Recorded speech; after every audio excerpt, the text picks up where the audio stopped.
views and opinions expressed in the following program are those of the program host and do not necessarily reflect or represent the views and opinions held by TCN TV Network Incorporated. Due to the social nature of this broadcasting channel, videos may contain content copyrighted by another entity or person. The TCN TV Network claims no rights to the said content. TCN TV Network cannot be held accountable for the copyrighted content. TCN TV Network is a messenger and sharer of information and strives to verify but cannot warrant the accuracy of copyrights or completeness of the information on this program.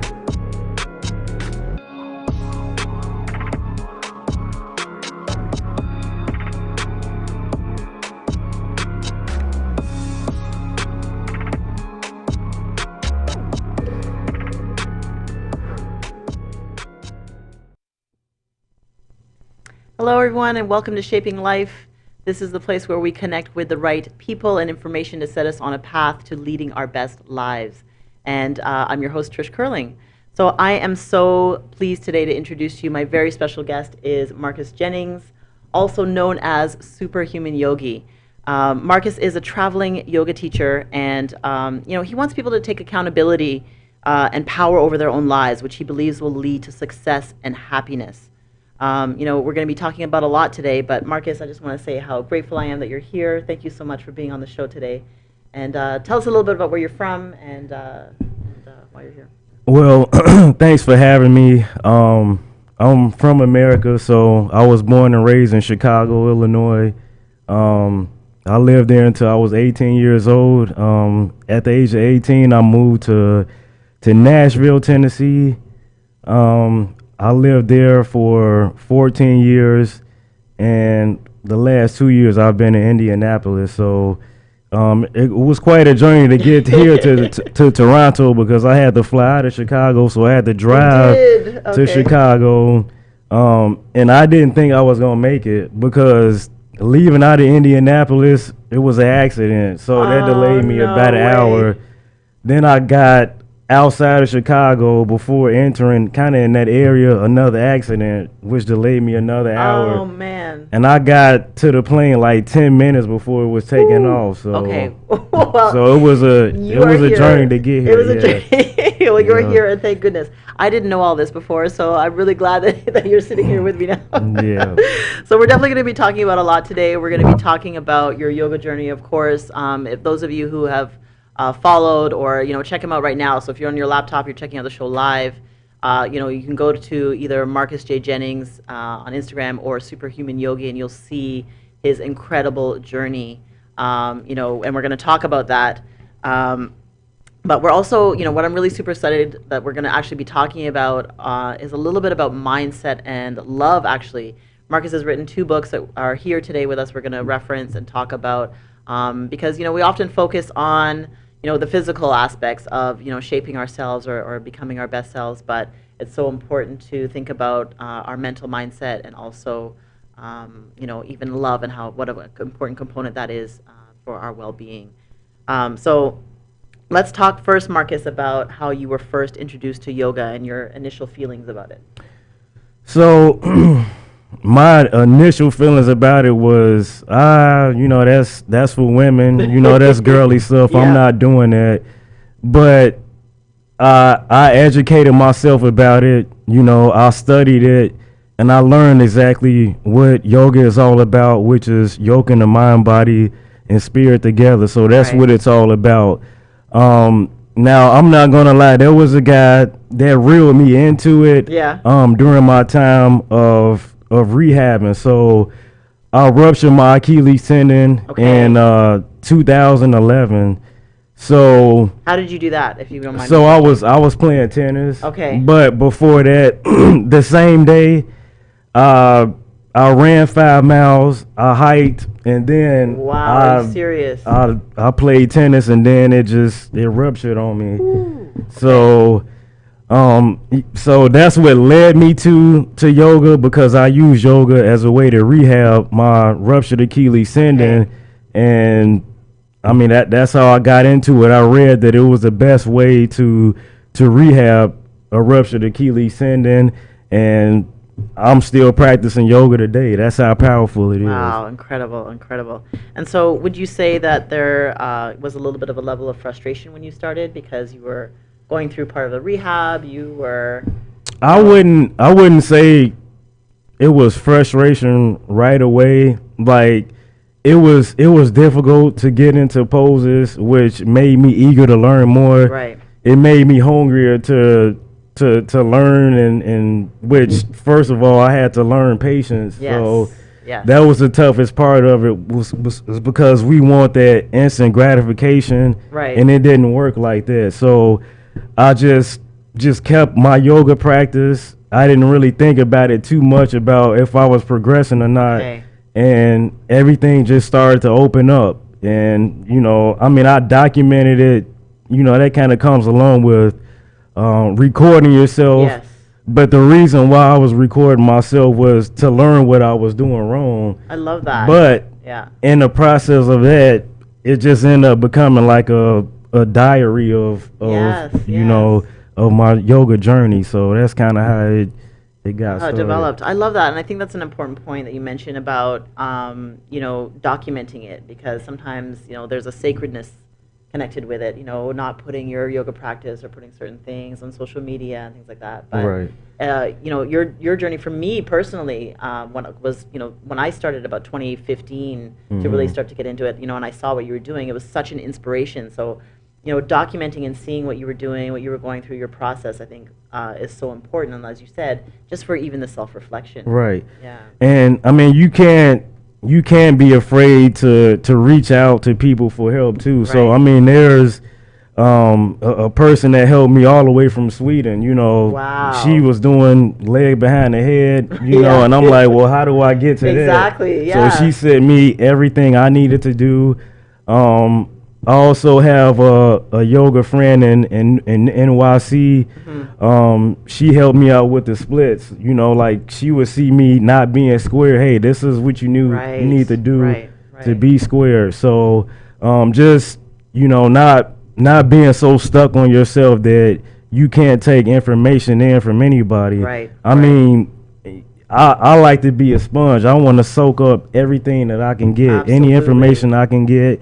I mean, it can be a 5-year-old or 4-year-old. Absolutely. Everybody has something they can teach us, but we can't let age, disrupt us from learning from even little kids as well. I totally agree with you.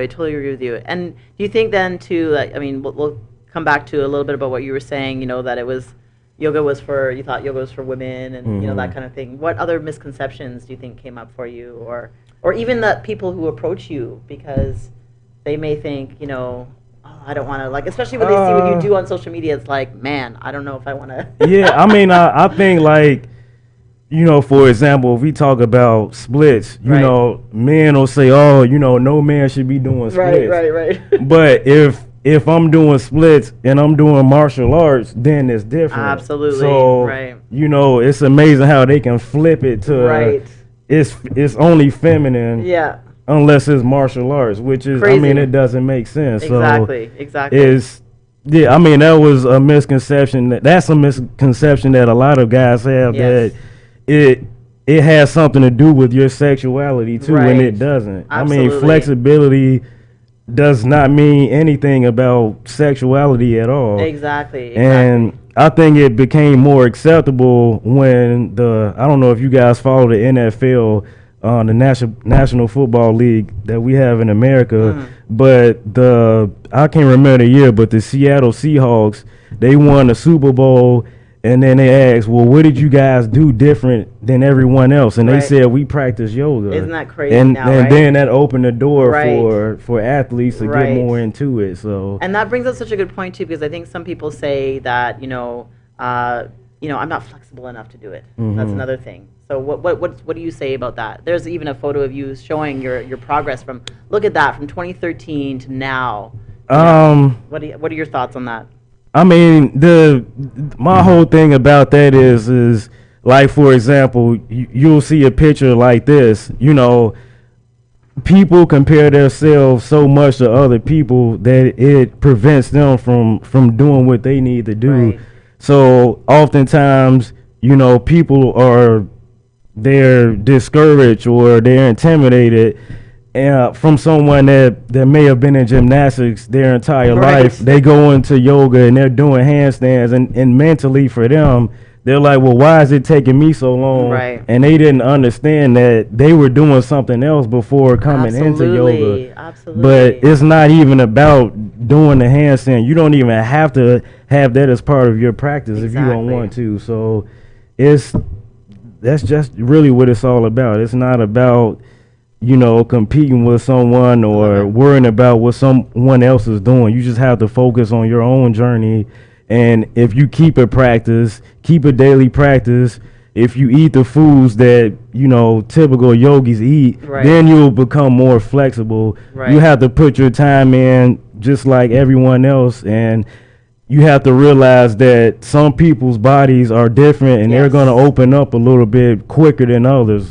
Some Absolutely. people will get balanced quicker than others. So we're all different, but if we focus on our own practice, we'll excel a lot quicker because we're not focused on what everybody else is doing. Agreed, So, and I think that's such a common thing that as traveling and doing workshops all over the world, and people coming to your classes, and I think we all feel that as yoga teachers that just give it a try, just come in, and it's nobody is watching you. Everybody wants Right. you to progress in your own time and in your own way, and it's your personal practice. Right. You've developed such a consistency though, and a commitment to yourself. So can you talk about that? Because I mean, even to say that, like, when we look at some of the images of you and your progress between, like, there's another one, 2012 to now. I mean, obviously, like you said, that's work and dedication. So Right. Well, the consistency comes with having a purpose or having a reason to keep going. Right. So, a lot of times when you don't have the purpose or you don't have a reason to keep going, then you won't. Yes. So for me, the reason why I started yoga was to rehab, but the reason why I continue to practice has nothing to do with most people see on the front end. Mm. So for me, seeing that it reduced my blood pressure, seeing that it reduced my chronic back pain, seeing that it's changed my life, and helped me with patience and everything else. So when you see the benefit of yoga outside of the physical practice or Right. what people perceive it as a show, and especially in the Western world, then you have a reason to keep going. So it's all about purpose, and that's it. It's I just love the it. purpose. I love it. I love it.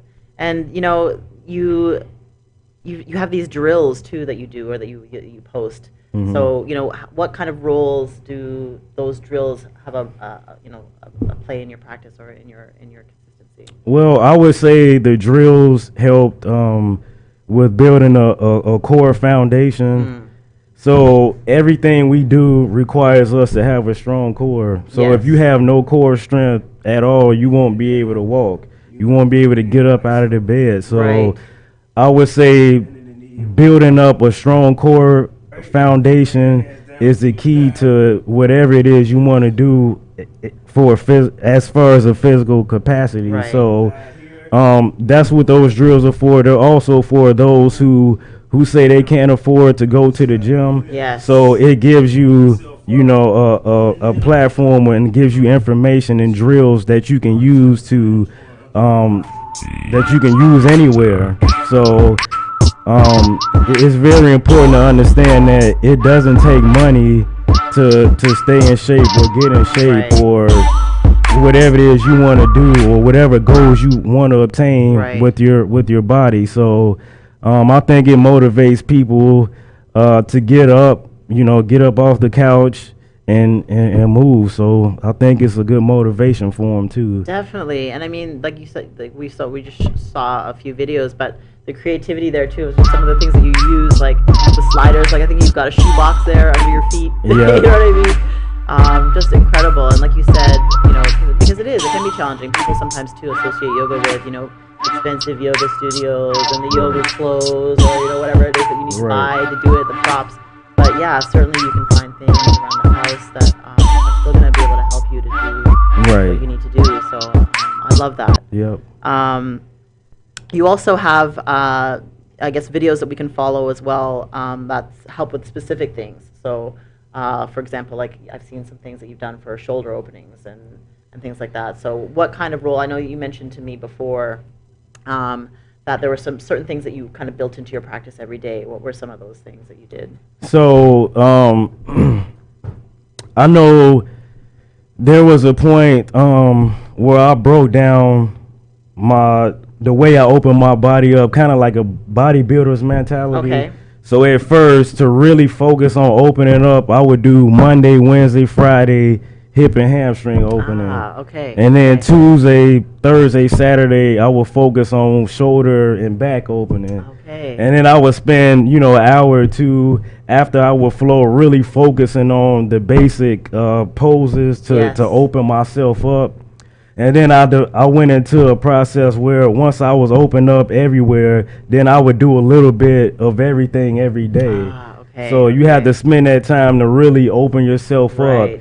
And then, you can graduate on to kind of maintaining. I mean, you're still progressing. Yes. But I mean, it's kind of maintain progression. Yes. A slower progression, Yeah. but that's just what I did, was just focus on it, being a fitness guy as well, bringing it from that fitness mentality. Right. And that's what worked for me. And that's what I recommend to a lot of, fitness people that want to get into yoga as well. So. Yeah, and I think that's so key that you brought that up, that it is a matter of really going to the basics. Right. And really kind of spending and taking the time to pay attention to that. Because like you said, that instant gratification, that like, oh, I want to be able to do that pose, or that looks cool, I want to do that, But there really is that time that needs to be spent. And so when we come back, we're going to talk about how much mindset is actually involved in that. We're also going to talk about Marcus's book, Mental Mindset, when we come back on Shaping Life. All right. At Benjamin Law, we understand the real cost of personal injuries. As the victim of an accident, you may be the one who's physically hurt, but your main concern is that your family are the ones who will pay the price. Benjamin Law will be there for you, helping, supporting, and working tirelessly to resolve your personal injury case. Call 1-855-899-4878 or visit benjaminlaw.ca and let our family of lawyers help your family.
So welcome back to Shaping Life. I really want to take a look, Marcus, at this next video, because we were just talking about your commitment and the mindset involved. So we're going to just take a quick look at a little bit of your process here in this cool video. Okay.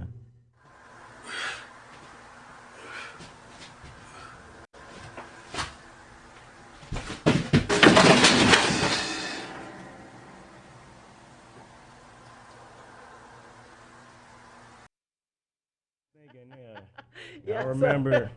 Yeah, so you're talking about like falling, I think in that post as well, talking about how many times you fell. So talk about that and just all that you go through with that. Well, what see a lot of people don't see behind the scenes. Mm-hmm.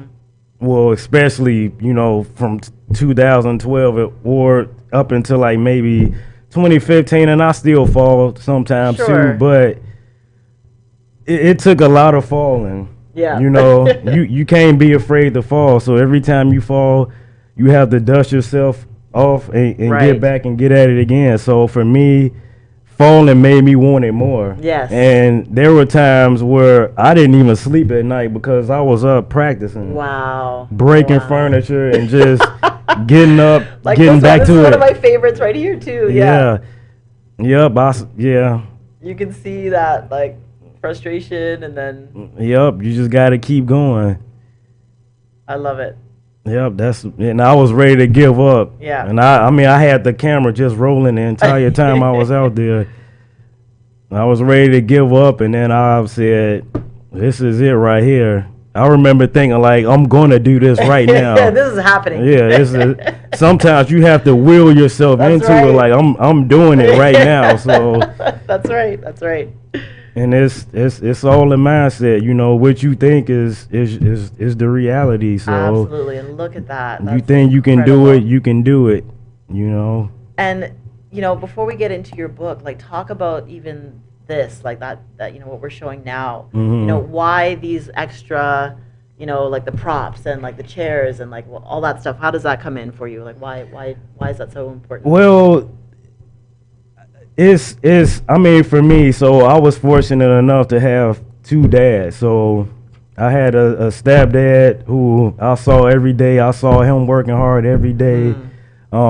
He taught me how to work hard and not to give up. Right.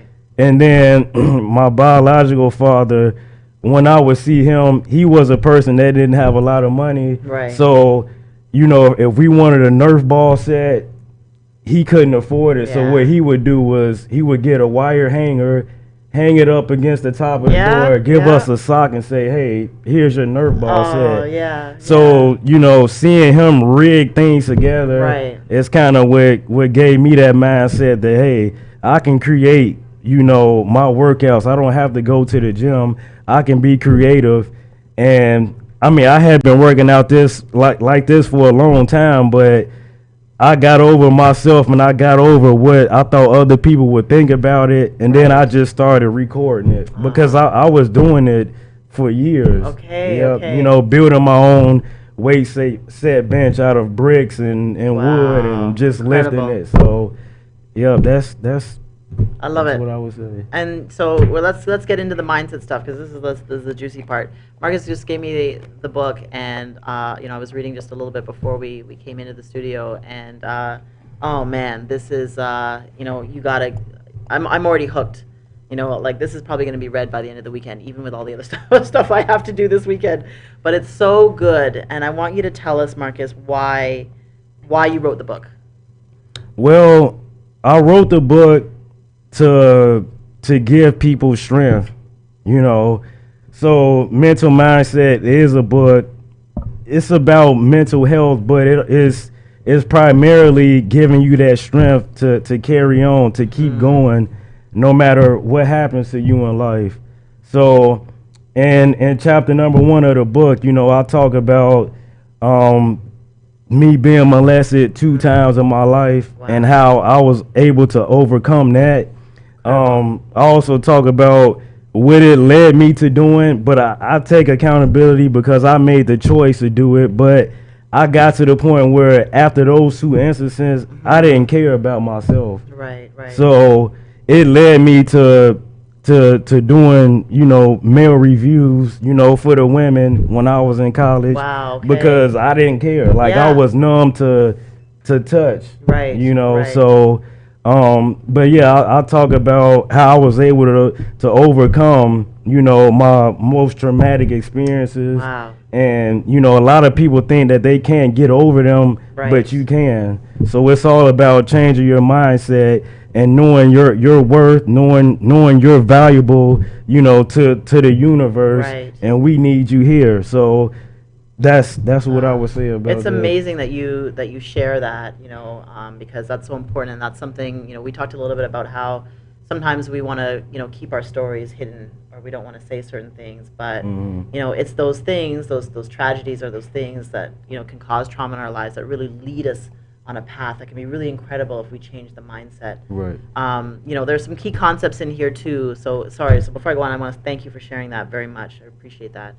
There's some key concepts in here that you talk about as well, like living a what if life. Right. So can you talk about that as well? So living a what if life is living scared. You're always worried about what can go wrong versus focusing on the things that can go right. So what happens is we become so, become so accustomed to living, on the edge of fear that we prevent ourselves from living at our potential. So that's what a what if life is just living scared. What if I go outside right now and get hit, by a car? What if, I try this business and it fails? What if I ask this lady out on a date and she denies me, So that's what a what if life, and we don't want to live like that. So absolutely. Even if you're denied, turned down, or you fail, you still have a shot at something greater. So you just have to keep it going. I love it. Love that attitude and that mindset. Even kind of tied into that is, not letting people steal your joy, and you talk about that in the book. So can you talk about that a little bit? Right.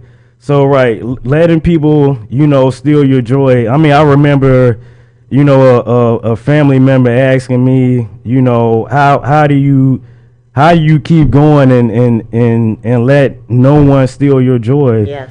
I mean, you just have to focus on what you need to focus on, and tune out the negativity that's going to come around you. So every day there's going to be negative energy definitely thrown at you, but it's not about what's thrown at you. It's how you react, how you block it off, how you keep going. Definitely. So you can't let anybody steal your joy. If you're in a happy mood right now and someone says something that ticks you off, just brush it off and keep going.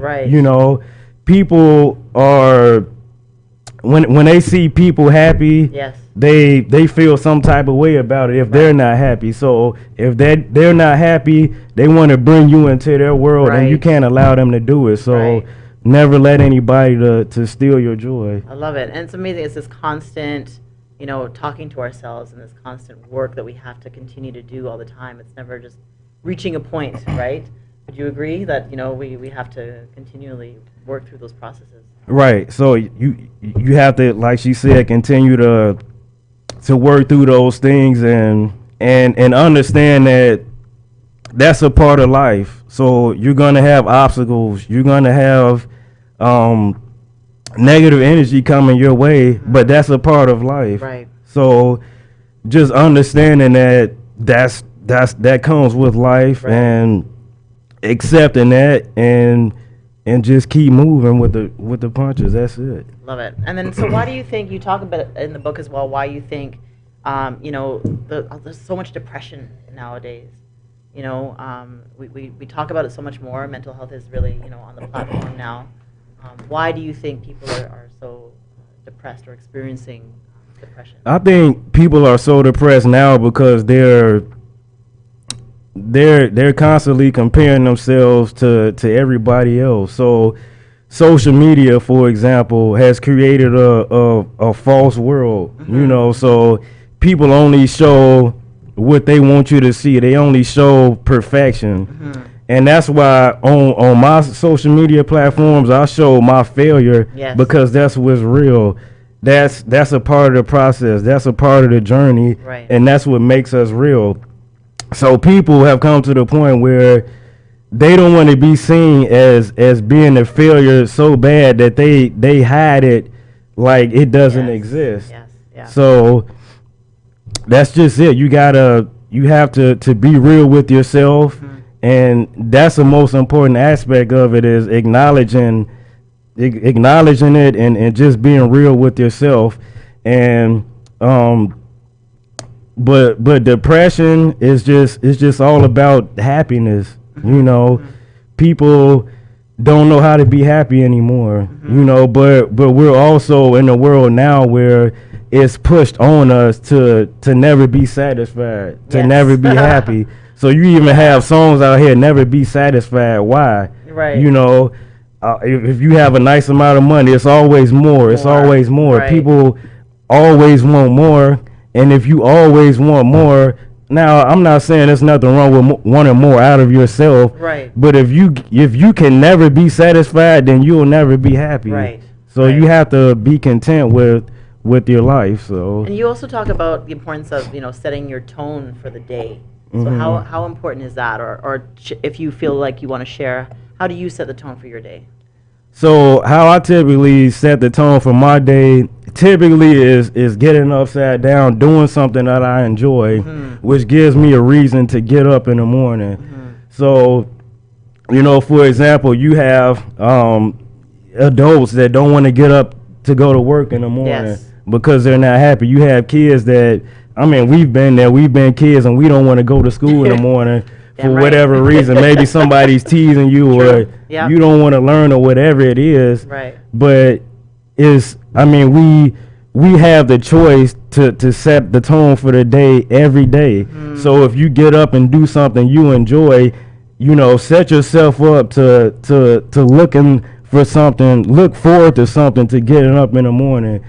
Be grateful every day that you wake up. So I think it's about that. It's about being grateful and having a reason, setting yourself up with a reason to get up every morning and doing something that you enjoy. So you don't want to wait till Friday, Saturday, or Sunday to do something you enjoy. Do something you enjoy every day, first thing in the morning. And, that's how you set the tone for the day. I couldn't agree more, Marcus. That really makes, like you said, that difference in just setting aside a little time. We're all so rushed. We're all hurried. We all have places we need to go, things we need to do. But just spending even a couple of minutes just to, like you said, just ground yourself and maybe even just say what you're grateful for. Right. Or just switching the mindset. Like sometimes, even myself this morning, I thought, wow, I got a really long day ahead, lots to do. Okay, but just take a moment and think about what it is that you get to do. Right. Today I get to, hang out with you, have a great discussion, about some really important things. The workshops coming up later on, and that's exciting stuff, So when you kind of flip the perspective to it, it really does make a difference. Yep. So that's what it's about, just focusing on what you look forward to in a day. Okay, you got to get up and go to work, but you can also change that too. Yes. You can change what you do. Absolutely. So that's what you have to remember. You're always in control of the outcome of your life. You can't make anybody else be accountable for your life. Right. You have to take control and make yourself happy. So, that goes into another, discussion of people looking for other people to make them happy. You have to make yourself happy. Right. Most of the time, if you ask people, how can you make yourself happy, they can't answer the question. Yes. So if you can't make yourself happy, how can you expect somebody else to make you happy? So that's what it's all about, just being happy. Agreed. Beautiful segue into our next segment where we're going to be talking about your next book. We're going to be talking about Love is Not Dead, Love is Eternal. So there's some great concepts we're going to dig in there as well. We'll be back on Shaping Life. All right. Are you retiring smart? Make your home's equity work for you. With your home's equity and our 30 years of experience, the Retire Smart Properties team can help you achieve the quality of life you've always wanted. Our services are 360 degrees. We'll give you advice, take care of staging and selling, and help you find the perfect home and community to transition to. It's time to enjoy the retirement lifestyle you deserve. Visit our website today to learn how you can use your home to retire comfortably. The Retire Smart Properties team, powered by RE/MAX West. World-famous spiritual astrologer and psychic Pandit Sai is born to serve people. He's an expert on palmistry and horoscope. He can handle all problems and give Vedic solutions for business, job, love, marriage, husband and wife problems, children, personal, and many others, including depression. He also performs pujas to clear all sorts of obstacles. Call Pandit Sai and see changes in your life now. 647-766-1419. located at 2895 Derry Road, East Mississauga, Airport Road and Derry. Welcome back to Shaping Life. We're sitting here with Marcus Jennings, Superhumanyogi, and we're talking about yoga. We're talking about mindset. So many things that come up. Again, I always say, I just said to Marcus that there's always. I wish we had 2 hours for the show because there's so many things that we can talk about and dig into. But right now we're going to talk about love and how that is such a key component for our well-being. We're going to talk about his most recent book. Love is not dead, love is eternal. So if you're just tuning in. So, Marcus, what inspired you to write this most recent book? I would say, being in the generations now where, love is not seen as it's not seen as a necessity. Mm-hmm. It's not seen as real. It seems like for most people that it's a fairy tale, but that's not true. So I think what really inspired me was just to push the narrative out there that love still lives. No matter what you've gone through, in your relationships, marriages, or somebody did you wrong, or however your relationships turn out, that doesn't mean that love is dead. Right. And you can miss out on true love if you can't step away from the past. You'll keep living in your past presently. Yes. So you want to live in it now. You want to enjoy love now. Yes. And not let the past prevent you from loving now either. So you know what, I said to Marcus that this book is coming to me at a really good time. I will share too from me. My loving or intimate relationships have been challenging. So this is really good. Like I said, really good timing because I really want to investigate that. Like you said, staying kind of in the past or reliving those experiences are not going to help you to see that or to achieve that.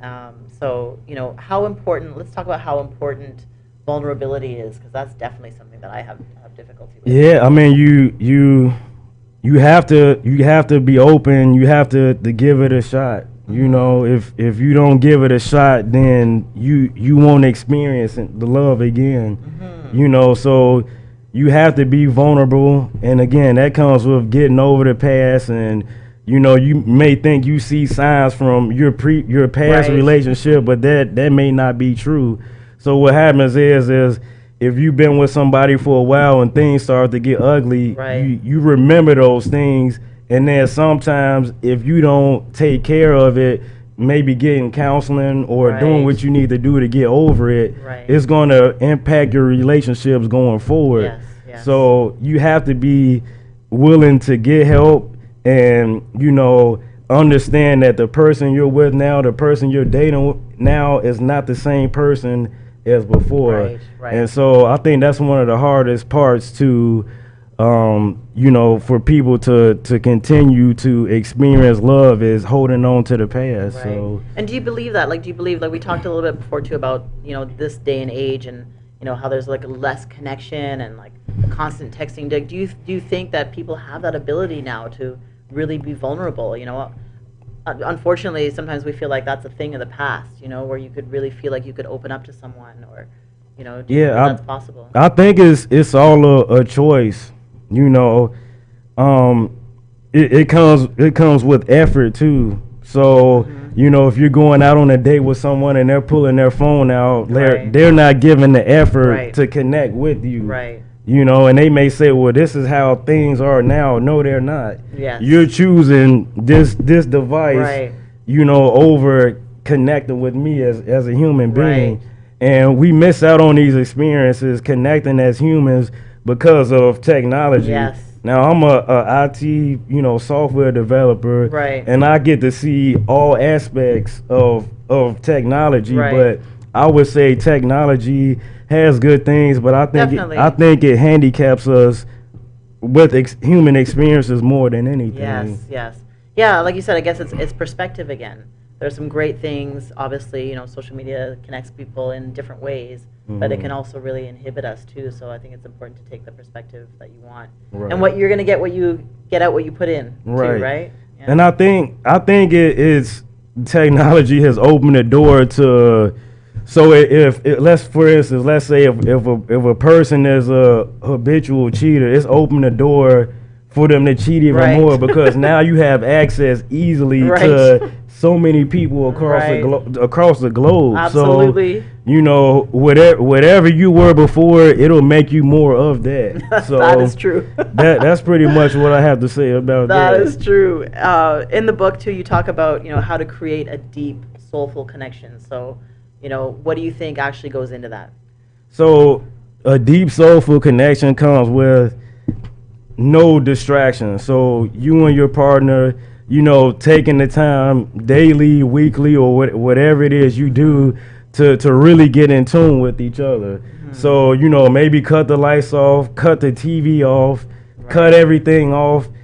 You're sitting in front of each other. You're listening to each other's heartbeat. You're listening to each other breathe. Oh, it's beautiful. You're hugging, 10 breaths at a time. You're engaged with each other. Nothing else is distracting. So that sets a foundation to where you're in tune with each other. So it gets so deep to where even if you're near the person, you can hear their heart beating. Because your body it knows the other person's body. It's in tune with it. Ah, that's beautiful. So, that's beautiful. I mean, it's something that I practice frequently, and I mean that's how deep it is. Like, my girlfriend can be across the room, and I can hear her heart beat, and she can hear mine, just because we're in tune and take the time to really connect with each other and take out all the distractions. That's beautiful. That's beautiful. I love it. I love it. You also talk about, the importance of obviously that soul connection, but also, loving yourself, to live in your own skin. So how important is that, intertwined in with creating that soul connection? Right. So, self-love is important. A lot of people view self-love as a selfish thing, but there's nothing selfish about loving yourself. So if you don't love yourself, you can't expect anyone to love you. And people pick up on that. If you don't have love for yourself, they'll take advantage of that. And they can see it, they can feel it, they can hear it. They can feel that energy. So they'll pick you apart and take what they need from you and keep going. So it's important to for your soul, because your soul is living inside your body, and you have to love yourself.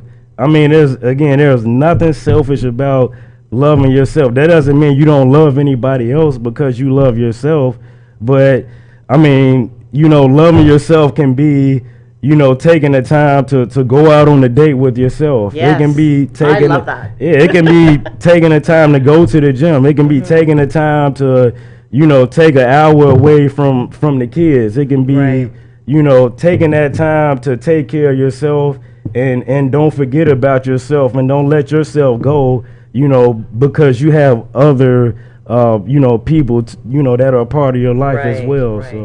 So important and so key. I want to talk about, when we come back, how all of these things really tie together, the mindset piece, the love, and how all those things tie together to really create happiness. So we'll see you back on Shaping Life shortly.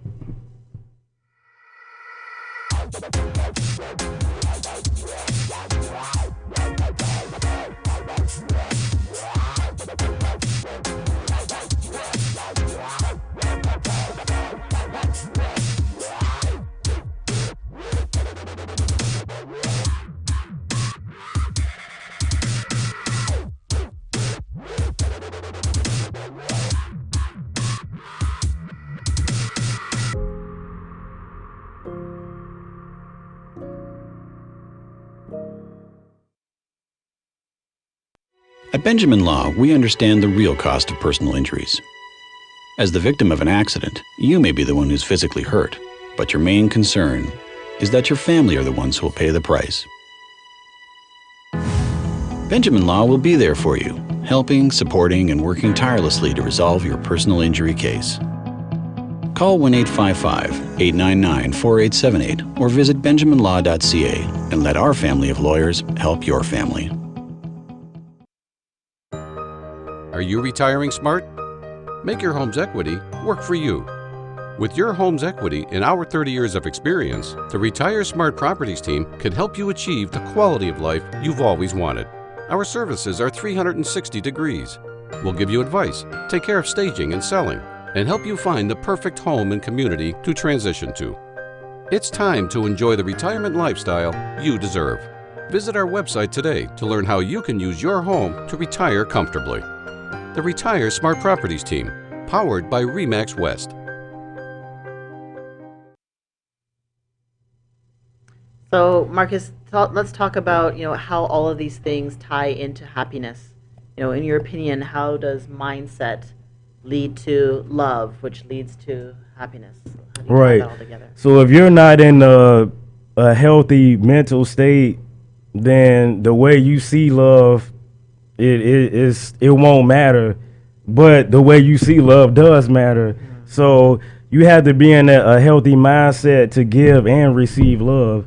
So if your mental is off, then you have to take that time to focus on yourself, get yourself together, and then you can move forward with loving someone else. Right. So until you have that love for yourself, have that foundation within, then it's gonna be hard to spread that love out to the universe. Right. So.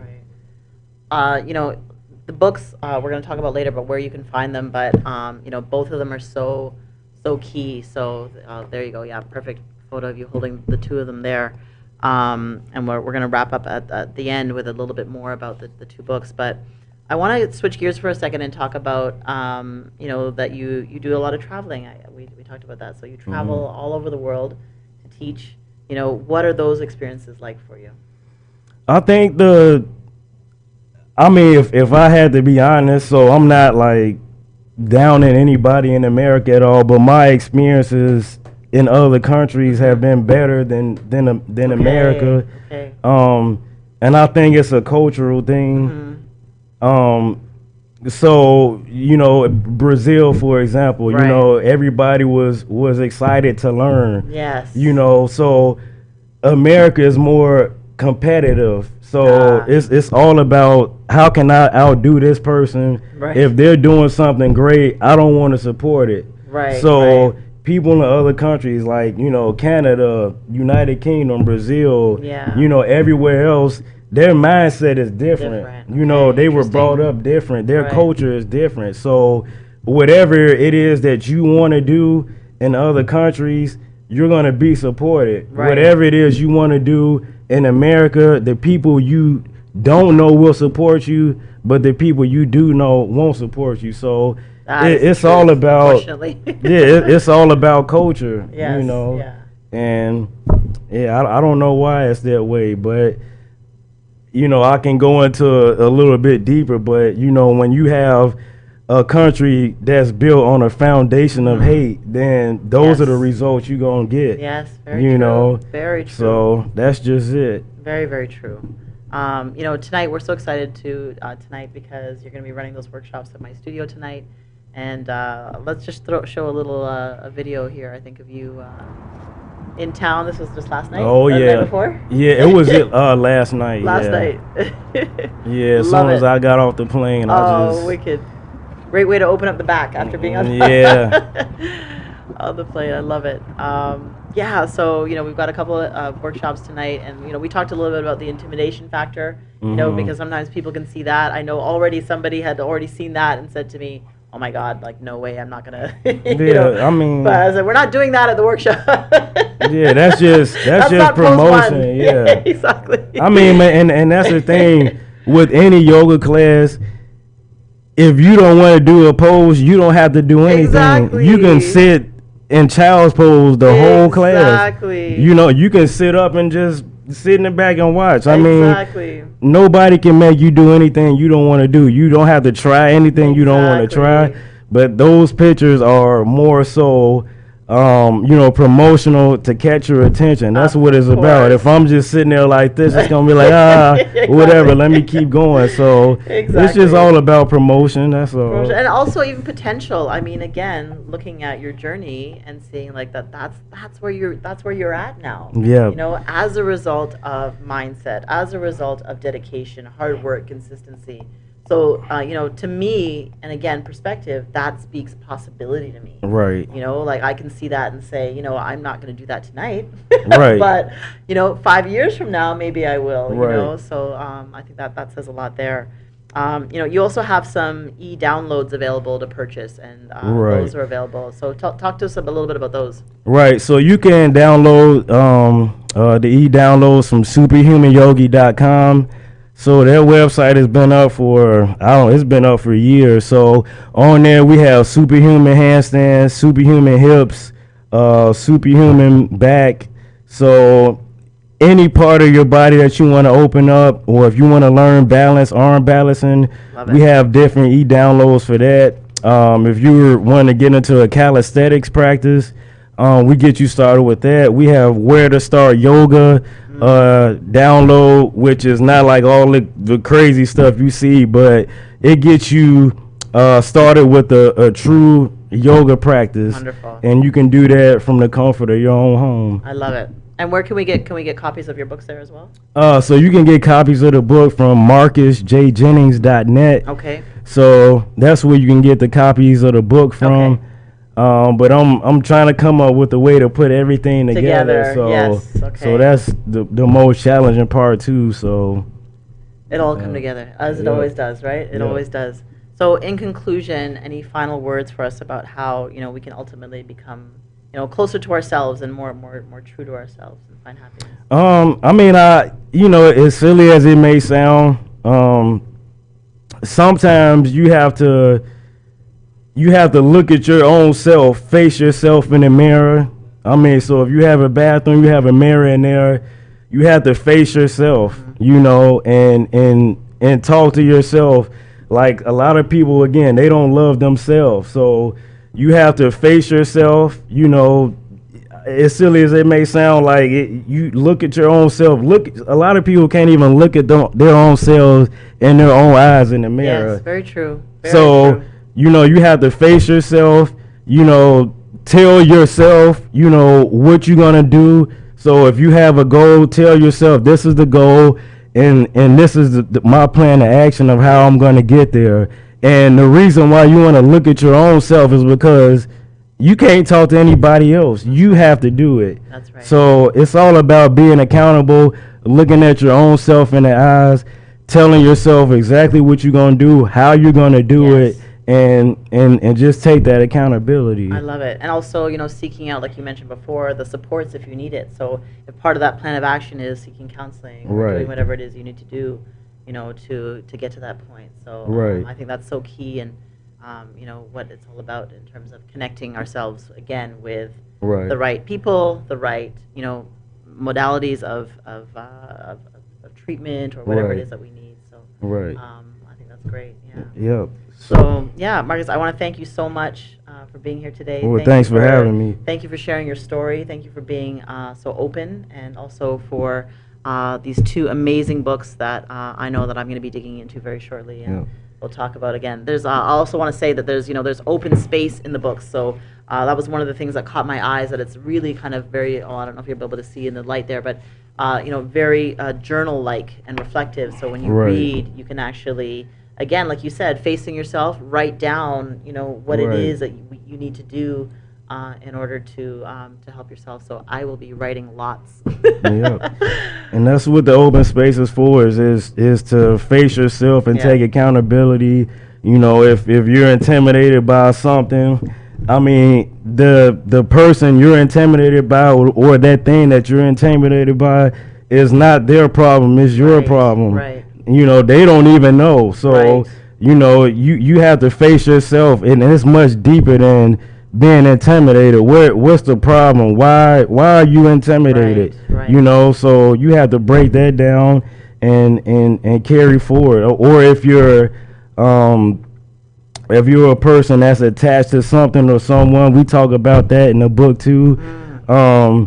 Being attached to a person, Right. I mean, we talk about how to get over that too. So, you know, attachment is serious, man, and attachment is that fear of losing someone. Yes. So, you know, you fear losing someone so much that you're attached to them because you don't. Yes. The thought of losing them, you're fearful of that. Right. So, I mean, we go into that in the book too. So, you know, it's all there. Mental So mindset. much. I love it. I love it. Marcus Jennings, Superhuman Yogi, thank you again, and we hope to see you next week on Shaping Life. All right. Thanks for having me.